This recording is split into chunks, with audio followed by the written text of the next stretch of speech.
Jūs saprotat, cik naglajam cilvēkam ir jābūt, lai es varētu spēt no viņu uztaisīt 4 video, praktiski vienu pēc otra, man īsti neko nedarot, atskatot, apkopojot informāciju, ko esmu ieguvis.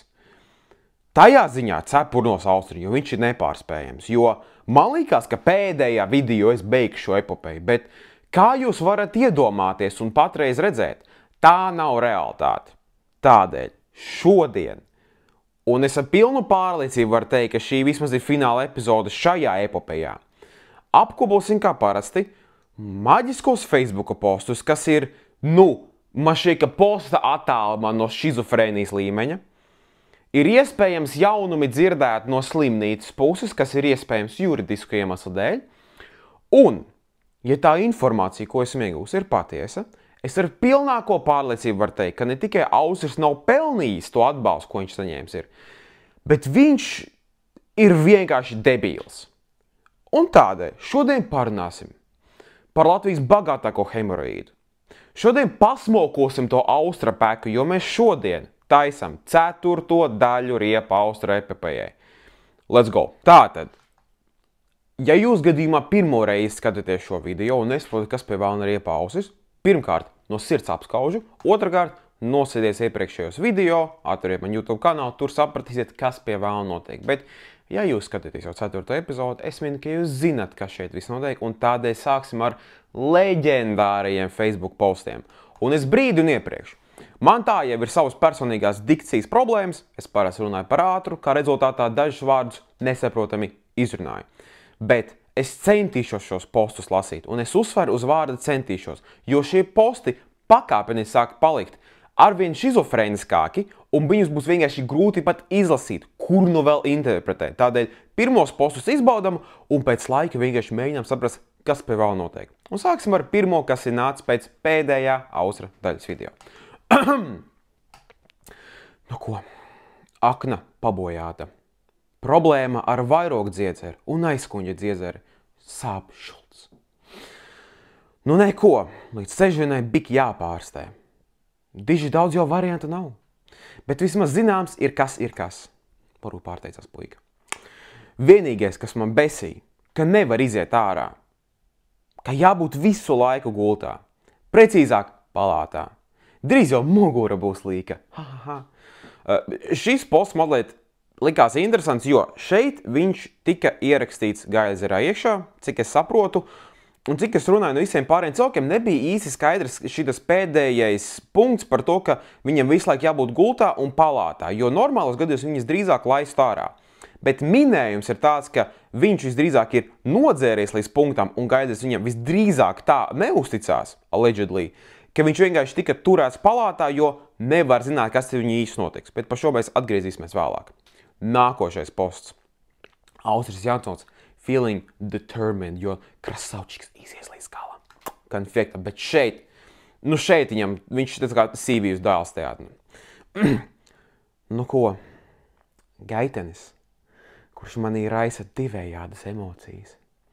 Cerība un neziņa. Bet nekas. Nākamās 25 dienas izšķir visu. Vai ārstniecība pabeigs Latvijā, jeb tomēr došos uz Meksiku. Nevis jeb vai, bet tas tā.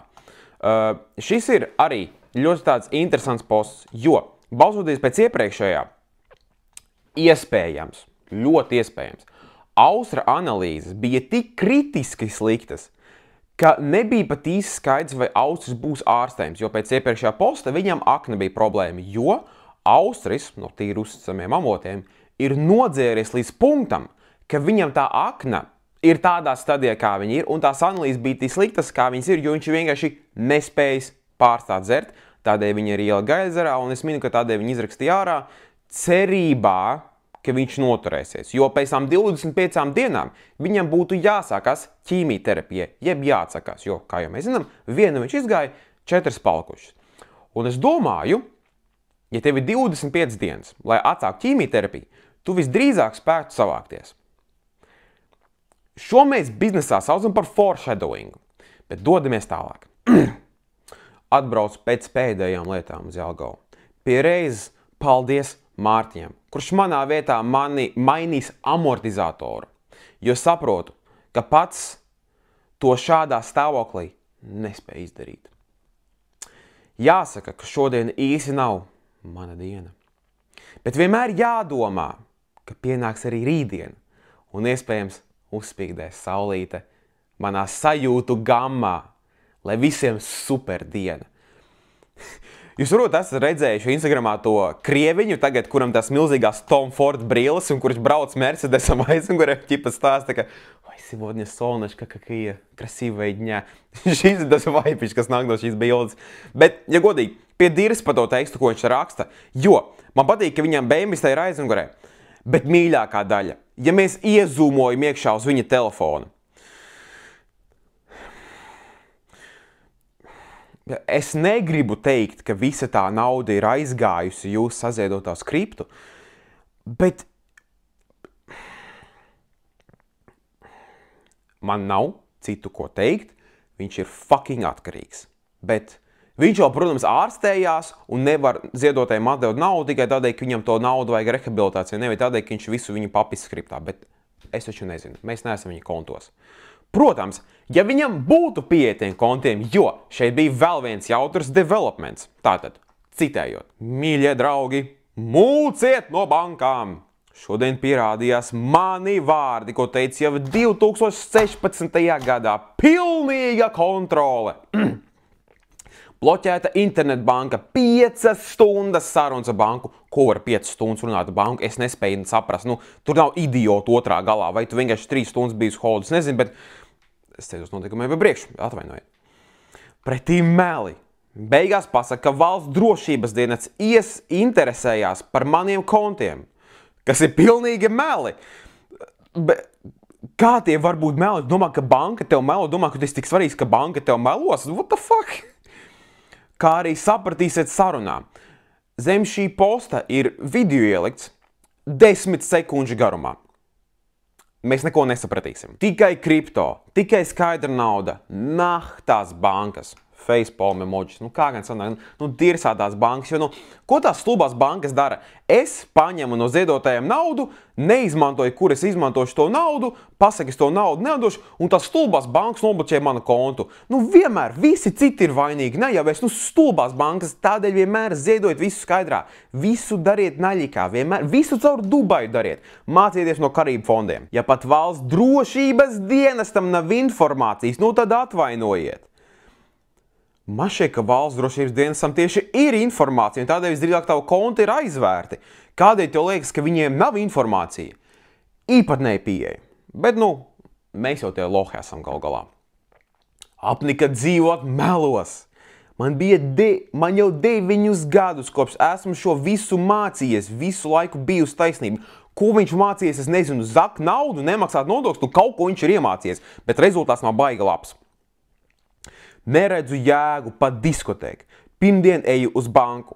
Un tad redzēsim tālāk vispār ahujeļi pidraku bars. Šis tika iepostots, līdz šim brīdim, cik es zinu, konti nav atbloķēti. Tādēļ visdrīzāk viņš neaizgāja uz banku. Bet, kam viegli? Atskatot kaimiņus jau, protams. Sekojušais, cik es saprotu, laikam ir Facebook stories, kur es biju palaists garām, bet Austrim uzrakstīja ziņu Delfi žurnālists. Citējot. Sveicināts! Esmu Delfi žurnālists. Man uzmanību piesaistīja jūsu īstenotā līdzekļu vākšana veselības uzlabošanai, tostarp mājas pārdošana un, kā saprotu, no pēdējiem ierakstiem biznesa faktiski nodošana partnerim uz vesļošanās laiku, vai piekrītat telefoniski pastāstīt kaut ko vairāk. Blā, blā, blā, ar cieņu Andris Es no sirds atvainojos, ka neizlasīju uzvārdu pareizi, es tagad centīšos pareizi. Andris Kārkluvalks. Andris, ja kas, ar mani arī sazinājās, un ja jūs gribat redzēt viņa darbu, ielikšu linku apakšā uz Delfi rakstu, kur viņš ir apkopojis ļoti loģiski un detalizēti visu informāciju savācis, visarēs Delfi plus abonementa, diemžēl, bet ļoti loģisks raksts, ar Džeku pārunāju, ļoti sakarīgs, un balsoties no kā to es izlasījis, viss ir tīri ok, bet, protams, tas nav galīgi korekti Austra acīs, jo, kā viņš konekā atbildēja, nekas no augstāk minētā nav taisnība.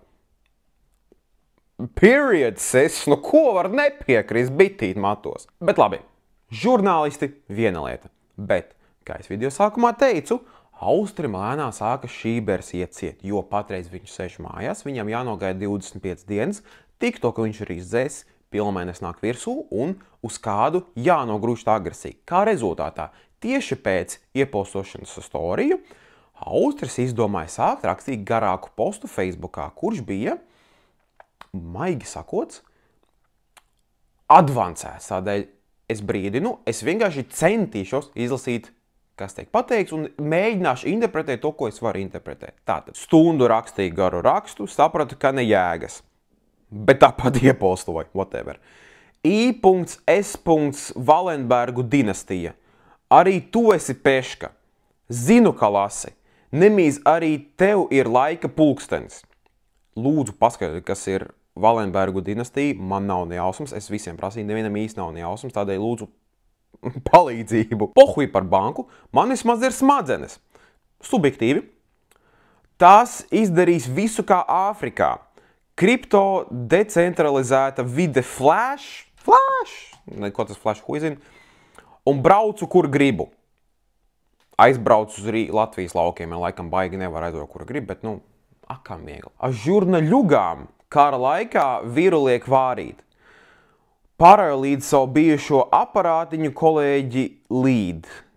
Es vēlreiz atkārtoju, atvainot, ja es neko nesaprotu, es arī neko nesaprotu, es vienkārši citēju. Šis komentārs visdrīzāk ir par Andri, par Delfu žurnālistu, jo, cik es saprotu, viņš laikam devās uz Ukrainas karzonu. Es vienkārši mēģinu loģiski visu kaut ko saprast, bet turpinām. Tev ir uzmanības deficīts, neatbalstu vārdarbību, bet nebrīnos, kāpēc tavs vīrs tā laikā sāka dzert un tevi slānīt bērna tēvs. Ok, šeit es neticu, ka ir runa par Andri. Mans minējums, ka ir runa par Inesi, es minu, bet ļoti fantastiska lieta, ko teikt par cilvēku. Bet viņš neapstājās, jo viņš dod tālāk. Ja man tāds sūds būtu blakus, kā tu uzsver uz lielo burtu, es sev rīkli pārgrieztu, jo normāls vīrietis ar tādu sūdu esot kopā gribētu ātrāk nomirt. Lai nav jāklausās zāģi skaņās, kad atver savu atkritumu skapī, kuru tauta sauc par muti. Vienkārši sirdspilns, cieņpilns teksts no augstākā intelekta rangiem. Kad es to lasu, es saprotu, kādēļ cilvēki viņiem ziedo, kādēļ viņš ir pelnījis to atbalstu, jo šeit, respekta ausi, šis vīriešu gājiens šeit, sit augstu vilni, bet viņš neapstājies, raksts turpinās. Rīt raudās, zvanu dziesmu par melu pekstiņiem, ko izgudroja. Tālāk, bet atkal mainot tēmatu. Banka ir huņa. Viņiem vajag mani, ne man viņus.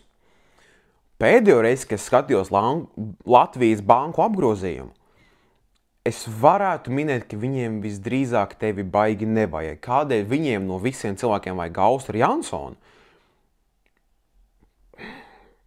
Es nezinu, es nesaprotu ko, bet es vienkārši lasīšu tālāk. Es maksāju viņiem par tranzīta plūsmu līdzekļiem, ne viņi man. Tu parakstīji par to līgumu, par ko tu esi pārsteigts.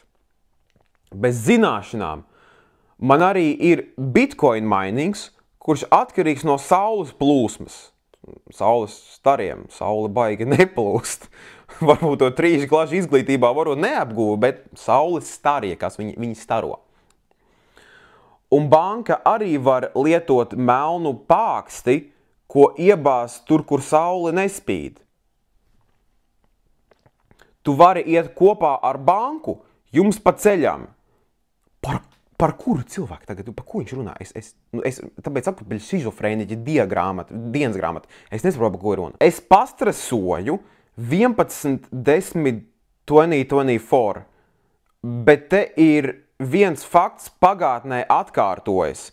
Man ir taisna svītra domu zīme 2 taisnas vīnas 2008. Zaibīs, mums kaut kāds cyberpunk referents laikam viņam ir, bet ok. Tev es nerunāšu par periodiem. PS, atceries melu ziņu WhatsApp, guess what? YouTube fucked up. Ja tu izdzēsi stikla, I have it. Ejo, par ko? Nodzēries, viņš ir. Debils, viņš ir. Par ko viņš te cenšas runāt, es nezinu. Un noslēgsim skico ar šo postu. Un es vēlreiz atkārtoju. Es vienkārši mēģināšu nosīt. Es par šito nemēģināšu interpretēt. Es tik te tā domāju.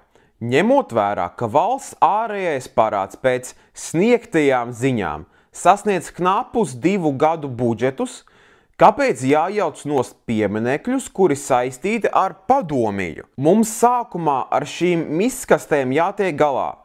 Sāksim ar tīsu raķešu bāzi, kura ir padomijas mantojums. Nekas jau daudz tur nav. 4 raķešu bunkuros katrā pa 30 tonām, 99,5% vara, nu tāds sīkums kā 120 tonnas. Laughing emoji, bļeļ, kāpēc šo video taisu? Reiz 7300 eiro tonām. Ja ar piegādi ASV, tad 18,497 eiro, jeb 18,470 eiro tonā reiz 120, ko viņš reizina. Neskaitot melno metālu. Kas ir melnais metāls? Turpinam izsmiet nodokļu maksātājs. Who's laughing? Es mēģinu saprast, ko tu raksti. Un šī neapstrādājumā zeme ir tikai viens padomijas pamestais stūris. Nu tā, ka vismaz no 6, kuri apmeklēti. Pisaks pa seju. Es par gabarītu un negabarītu virs 7,8 mm nemaz nerunāšu, kura tona cena 250 eiro 100 tonu zemes. Bet mums tā kā arī jālas pakaļ sabiedrībai, kam tu lec pakaļ, bļed. Kas par debilu ķenguru viņš ir? Labi, bet rīt būšu ērci. Jo, viņš transformējas. Let's go, mums ir jaunais transformērs.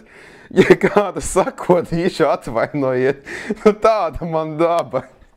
Es piedzimu 200 gadus par vēlu. Nē, Austri, šoreiz tad nepiekrītu piedzimt tieši laikā, jo šis ir labs noslēgums pie kā beigt, jo šis ir viss, ko viņš ir principā no sevis spējis izspiest ārā rakstu punktā. TikTok viņš ir izzēs, neko viņš tur baigi neliek. Un skico postīngus viņš ir principā paturējis Facebookam, ko viņš izstāsta, ka viņš ir piebremzējis, jo tā, kad šo video filmēja, Delfu posts ir ielikts iekšā, viņš neko nav atbildējis, un man ir nojauts, ka viņš drīzāk arī neatbildēs. Esmu varbūt arī dzirdējis teorijas, ka viņš maz nav noskatījies sākot ar 2., 3. video, kas ir iemesls, kādēļ viņš vajag neko nekomentē.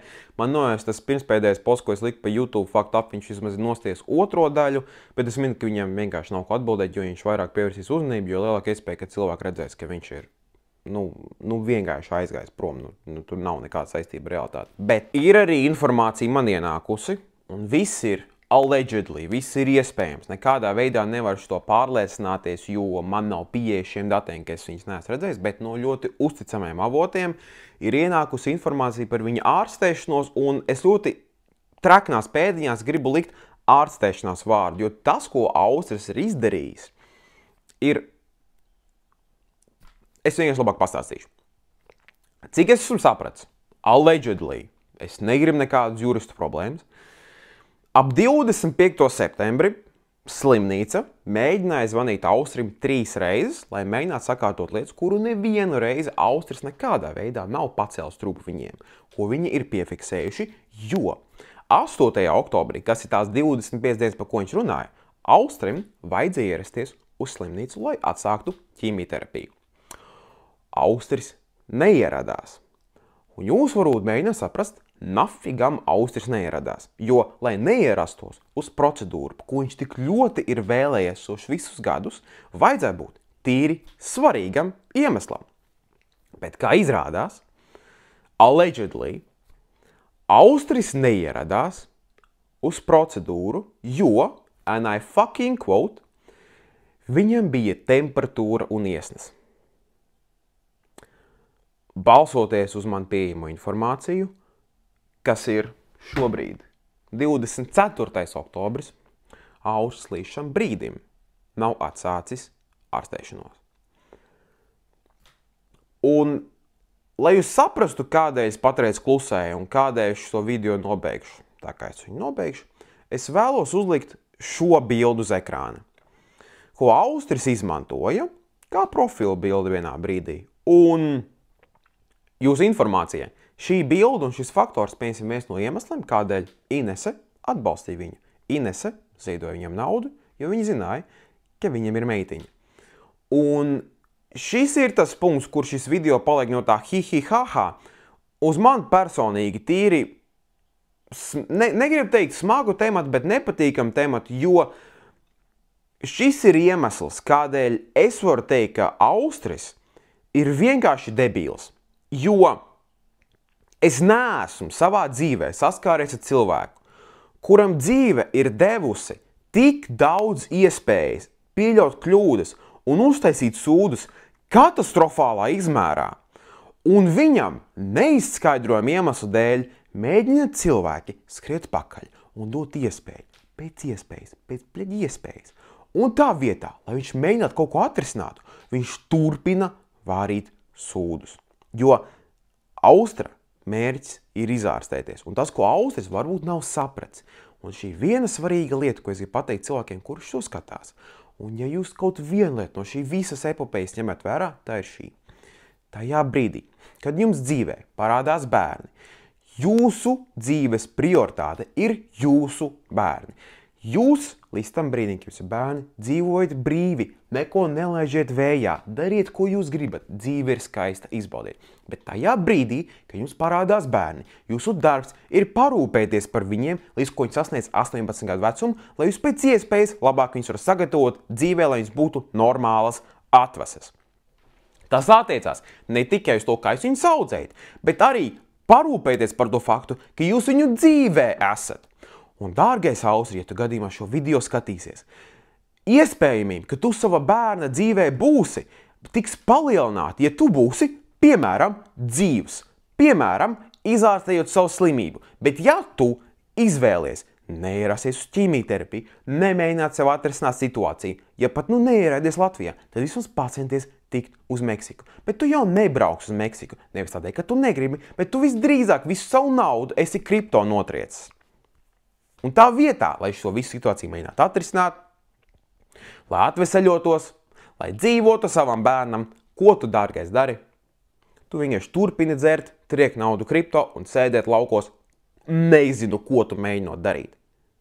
Tu esi vienkārši apkaunojums.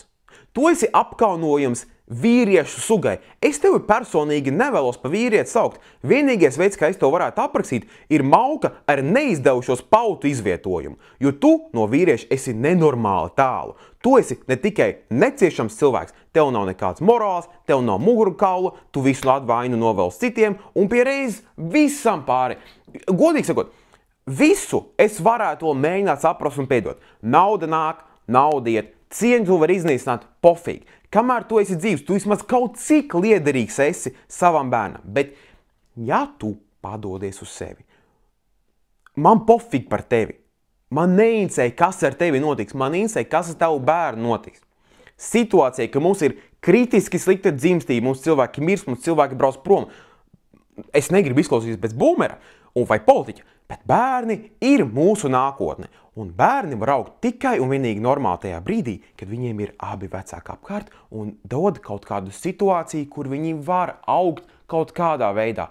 Un es neticu, ka tu esi labs tēvs, ņemot vērā tavas darbības, bet vismaz tu būtu mazliet labākā pozīcijā, ja tu dzīvs būtu, ja tu pacenstos būt dzīvs un vesels savai meitai, bet tu pat to nevar izdarīt. Un tas ir iemesls, kādēļ šis ir pēdējais video, ko es teikšu, ko es veidošu, jo man neinteresē, kas viņu notiks tālāk, man neinteresē, vai viņš to naudu dados vai ne, man neinteresē, vai viņš izārstēsies vai ne. Man godīgi sakot, pie dirsas, kas ar viņu notiks, jo viņš ir parādījis savām darbiem, ka viņam neinteresē nekas, tai skaitā viņa bērns.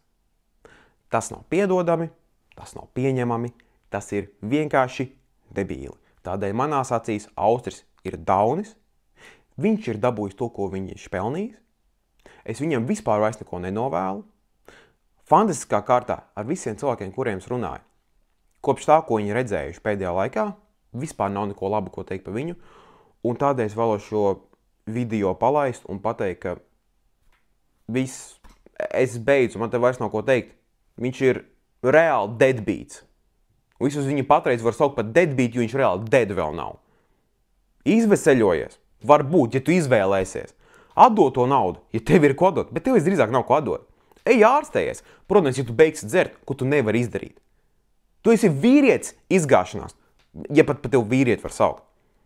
Un atvainoties emocionāls paliek šajā video, bet bērni ir mūsu nākotne. Tā ir svarīga lieta, un tu nevari ar to traļi vaļu mētāties, kā aucers to dara. Man nav vispār viņa respekts, bet šis ir zemākais līmenis, ko cilvēks var sasniegt. Punkts. Man es nav ko teikt. Paldies par uzmanību. Atvainoju, ka tik negatīvas beigas, bet ar ausi savādāk nevar. Un būt pateicīgs, laiks, komentārs, subscribe un tiekamies nākamajā.